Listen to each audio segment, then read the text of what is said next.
Merci, Imam.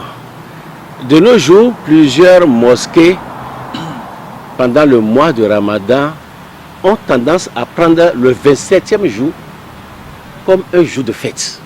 Et ne sachant pas la signification de ce 27e jour, Imam, vous devez nous expliquer qu'est-ce qui se passe ce 27e jour et pourquoi tant de considérations, du moins, à cette nuit de 27e jour-là.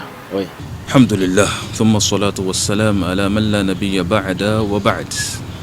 Alhamdulillah. On a fini hier la première décade. Nous sommes déjà dans la deuxième décade.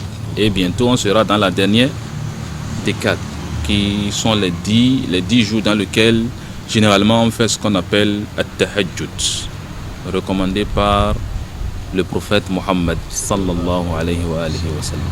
Parce que le prophète réveillait sa famille et il accomplissait tahajjud avec sa famille. J'ai dit cette phrase pourquoi? Parce que d'autres personnes disent que le prophète n'a pas fait at-tahajjud en jama'a à la mosquée. Mais le prophète faisait ça chez lui à la maison. Est-ce que lui, il fait ça chez lui à la maison? On n'a qu'à faire attention à certains de nos propos. Donc, dans les 10 dernières nuits, le prophète Mohammed sallallahu alayhi wa sallam, il a dit Fihi Laylatul Qadr. Bal, il y a beaucoup de hadiths qui sont venus que c'est parmi les 10 dernières nuits là que le prophète a cherché Laylatul Qadr. Il y a un hadith qui mise fort sur la 23e nuit. Il y a un hadith qui mise fort sur la 27e nuit. Le prophète a dit, pour être sûr que tu l'as eu, il faut accomplir une adoration de façon constante dans les 10 dernières nuits. Dans moi, je dors. La première nuit, je dors, je dis, je suis fatigué. Deuxième nuit, je suis fatigué. Troisième nuit, je suis fatigué. Et c'est le 27e nuit maintenant, je viens avec mon chapelet, mon grand chapelet, avec mon tapis, avec mon agbada, pour dire que je vais chercher la nuit de la destinée. Tu n'as pas respecté la sunna du prophète Mohammed sallallahu alayhi wa sallam. La sunna, ce n'est pas on prend ce qui nous arrange, non. La sunna, tu prends tout en compte. Tu ne prends pas que parce que ça m'arrange, je prends ça.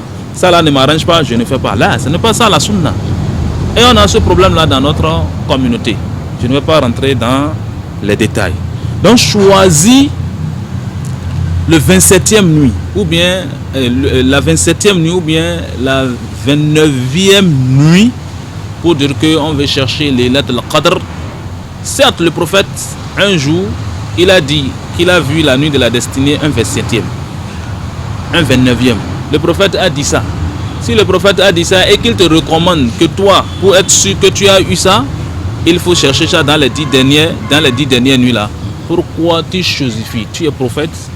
Tu n'es pas prophète. Il faut suivre ce que le prophète Mohammed sallallahu alayhi wa sallam t'a dit au lieu de choisir. Donc on cherche la nuit de la destinée dans les 10 dernières nuits. Bal, dans un autre hadith même, il dit peut-être que c'est le premier jour, la première nuit là de Ramadan, qui est la nuit de la destinée. C'est pourquoi il ne faut pas s'amuser durant tout ce mois là. Du début jusqu'à sa fin, donne-toi à l'adoration. Et là tu seras sûr et certain que tu as eu la nuit de la destinée.